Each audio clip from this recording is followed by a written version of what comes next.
Market లో invest చేసి మీ డబ్బులు డబుల్ చేసుకోవాలనుకుంటున్నారా? సుందరరామిరెడ్డి గారి సెమినార్ కి అటెండ్ అవ్వండి.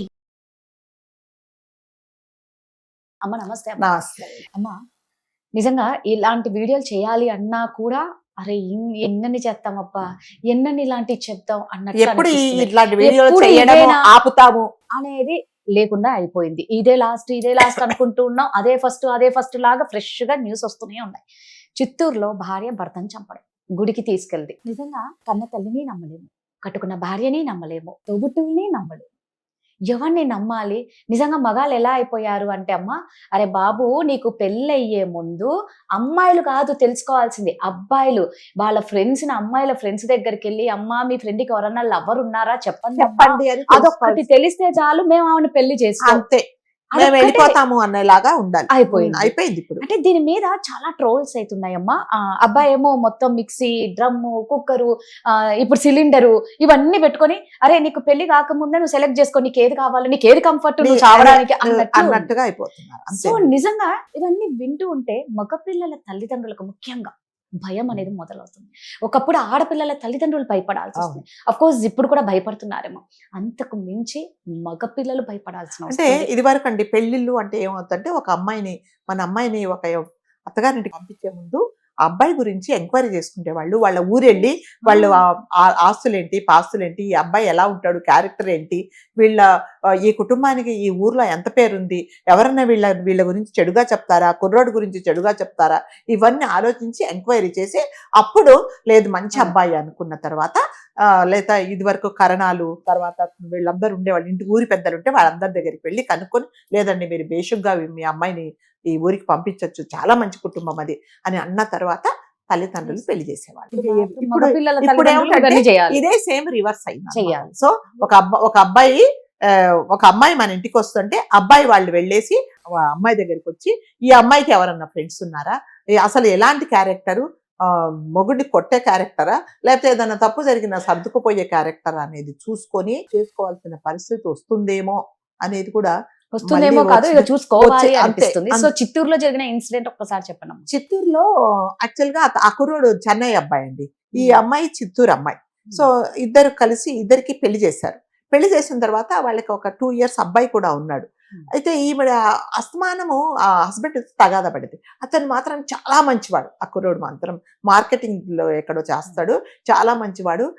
ఆమెను ఒక బంగారం లాగా చూసుకుంటాడట భార్యను. ఎందుకంటే ఎటువంటి నిష్కల్మషంగా భార్యను భార్యలాగా చూసి నా కోసం వచ్చింది కదా, జీవితంలో నాకు ఒక కొత్త అన్ని నేర్పించడానికి వచ్చింది, నా జీవితాన్ని ఉద్ధరించడానికి వచ్చింది, మా వంశాన్ని ఉద్ధరించడానికి వచ్చింది అనేసి మనసావాచ తనను భార్యగా ప్రేమించి ప్రతి ఒక్కటి తన కోసమే చేసి ప్లస్ అమ్మాయి కూడా ఒక అబ్బాయి కూడా ఉన్నాడని చాలా ప్రేమగా ఆమెకి ఏది కావాలంటే అది ఎటువంటి కష్టం లేకుండా చూసుకున్నాడు అతను భర్త.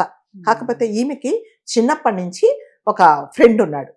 ఆ ఫ్రెండ్ ఉన్నప్పుడు తల్లిదండ్రులకు ఇష్టం లేకున్నా కూడా ఇతన్ని ఇచ్చి పెళ్లి చేశారు.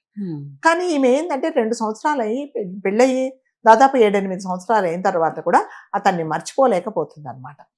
అయితే మొన్న ఏమైందంటే తరచూ ఏమి చేసేదంటే తల్లిగారింటికి వచ్చి అక్కడ ఉన్నప్పుడు ఈ ఎవరైతే పాత ఫ్రెండ్ ఉన్నాడో అతనితో, యుగంధర అబ్బాయి పేరు, అతనితో ఈమె ఫ్రెండ్షిప్ కంటిన్యూ చేసేది.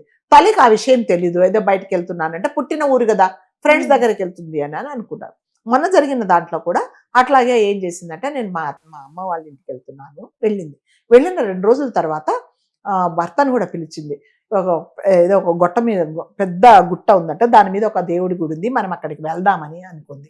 అంటే సరే గుడికే కదా తను తీసుకెళ్తూ ఉన్నప్పుడు దారిలో ఏం చేసిందంటే ఆల్రెడీ అంతా ప్లాన్ చేసుకుంది ఆ బాయ్ ఫ్రెండ్తో, ఈ రోజు ఎట్లానన్నా సరే ఇతన్ని మనం చంపేయాలి, ఇతను నా జీవితానికి అడ్డు, ప్రతిసారి నేను నిన్ను కలవలేకపోతున్నానని చెప్పేసి ఆల్రెడీ ప్లాన్ చేసుకుంది. మీరు పలానా చోట వెయిట్ చేయండి, నేను ప్లాన్ చేస్తానని చెప్పేసింది.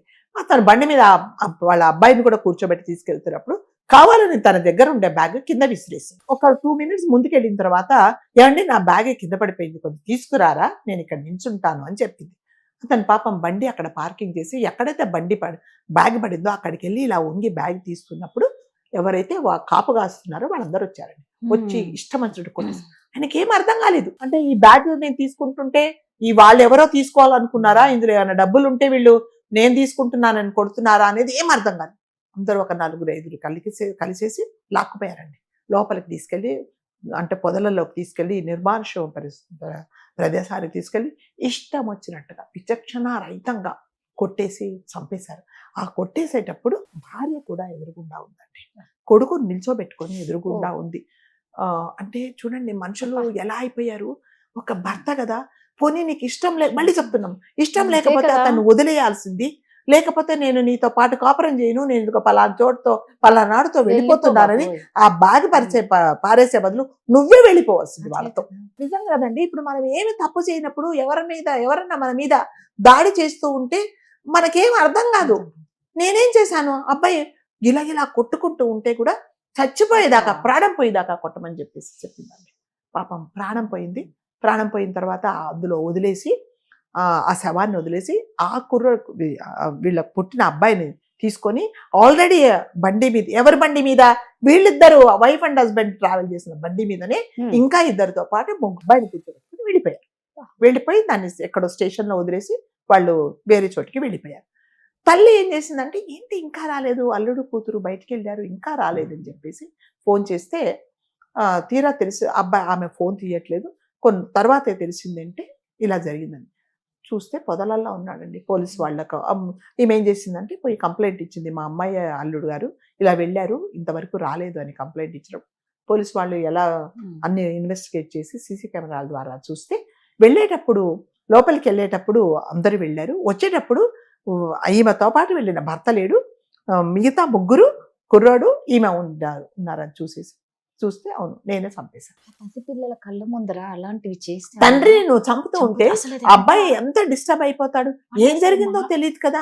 మా నాన్నని ఎందుకు చంపుతుంటే మా అమ్మ ఏం అనట్లేదు అనన్నా తెలుస్తుంది కదా. అది చంపడము, ఈ రక్తాలు ఆ పిల్లలకు, 4 ఏళ్ల పిల్లలకి ఏం తెలుస్తుంది చెప్పండి. మీరు ఏం ఆలోచించి ఏం జరగాలని ఏం కోరుకొని మీరు ఇలా ప్రాణాలు తీస్తున్నారో తెలియట్లేదండి అసలు. అంటారు కదా వర్షాకాలము, చలికాలము, తర్వాత ఎండాకాలం లాగా ఇప్పుడంతా భార్యలు భర్తలను చంపే కాలం వచ్చిందేమో. అలాగే ఉందమ్మా కదా. ఈ కాలం ఎప్పుడు కొన్ని రోజుల తర్వాత మనకి సమ్మర్ వెళ్ళిపోయింది, ఎండాకాలం పోయింది, ఇప్పుడు మనకి ఇప్పుడు ఏంటి వర్షాకాలం వచ్చింది. సరే ఆ కాలం అయిపోయింది అని మనం చాలా రిలీఫ్ గా ఉన్నాము. ఇప్పుడు భార్యలు భర్తలను చంపే కాలము ఎప్పుడు వెళ్ళిపోతుందో కూడా తెలియట్లేదు. అందుకే చాలా మంది మగపిల్లలు ఏమంటారంటే, మాకు పెళ్ళే వద్దు, హాయిగా మేము ఇలాగే ఉంటాం, ఆమెకి ఏ ఫ్రెండ్స్ ఉన్నారో, ఎటువంటి ఆలోచనలు ఉన్నాయో, ఏం ప్లాన్ చేస్తుందో, మేము వెళ్ళి చనిపోవదలుచుకోలేదు అనేసి మగపిల్లల తల్లిదండ్రులు కూడా సంబంధాలు చూడడం మానేశారట. కాబట్టి దయచేసి ఒకటే మనము ప్రతిసారి చెప్పుకునేదంటే, మీకు అలాంటిది ఏదైనా ఉంటే వెళ్ళిపోండి. అనవసరంగా పాపం ఏం తెలియని అతన్ని ఎందుకు మీరు బలి తీసుకుంటారు? బాగా చూసుకునే భర్తలే బలైపోతున్నారు. అదే పాపం అతను ఏ లోటు చూసుకోకుండా ఒక దేవతలాగా చూసుకుంటే భార్యను, భర్తను అలా చంపించావు అంటే నువ్వు ఏం కోరుకుంటావు? ఇంకొకటి ఏంటంటేనండి, ఇప్పుడు సరే వాడెవరో బాయ్ ఫ్రెండ్ తీసుకెళ్ళాడు, అంటే కాపురం చేసి పెళ్లి చేసుకున్న భర్తనే చంపించగలిగింది, రేపొద్దున ఇంకొకటి మీద మోజుండి నన్ను కూడా ఇలా చేస్తుంది అని ఎవరు ఆలోచన. ఇప్పుడు అంతే కదా, ఇప్పుడు వాడినే చంపేసింది. అనుకున్న భర్తనే, అగ్నిసాక్షిగా పెళ్లి చేసుకున్న భర్తను, కొడుకున్న తర్వాత కూడా నువ్వు చంపించావు నా మీద మోజుతో అంటే, రేపొద్దున నా మీద మోజు తీరిన తర్వాత ఇంకొకటి నీ జీవితంలోకి వచ్చినప్పుడు నాకు కూడా ఇదే పరిస్థితి వస్తుందని ఏ మగపిల్లవాడైతే ఆలోచిస్తాడో ఈ ఆడవాళ్లకు అప్పుడు బుద్ధి వస్తుందండి. లేదు నువ్వు రా అనగానే లేదు నువ్వు నీ భర్తనే చంపేసావు, రేపు కూడా నాకు అదే పరిస్థితి, నీకు నాకు అసలు సంబంధం లేదని మగపిల్లని అనేంత వరకు ఇలాగే ఉంటుంది.